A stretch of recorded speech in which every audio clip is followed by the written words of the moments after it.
আমাদের সামনে একটা খুব বড় সাংস্কৃতিক লড়াই আছে। আমি নিজে যে রাজনৈতিক চেতনার মানুষ, আমি মধ্যপন্থী লিবারেল ডেমোক্রেটিক মানুষ, তো আমি চাই যে এরকম ধরনের একটা সমাজ তৈরি হোক যেখানে স্পেস থাকবে মানুষের জন্য।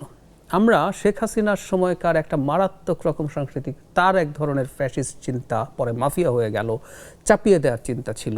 5 আগস্টের পরবর্তী সময়ে আমি আবার দেখেছি যে আমাদের এই যে ঠিক উল্টো ধরনের একটা সাংস্কৃতিক আধিপত্য চাপিয়ে দেওয়ার চেষ্টা ছিল।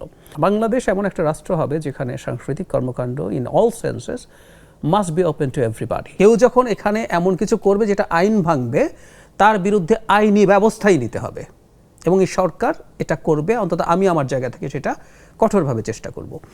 কিন্তু ফাইটটা মূলত আইনি না, ফাইটটা মূলত কালচারাল। আসলে মানুষের মধ্যেও আসলে এই বোধটা তৈরি হতে হবে যে আসলে একটা গণতান্ত্রিক সমাজ ব্যবস্থা মানে হচ্ছে আমি পছন্দ না করা এমন কিছু সেখানে হতে দেয়া যেটা অন্যের জন্য হার্মফুল না, হুইচ ইজ ভেরি ইম্পর্টেন্ট।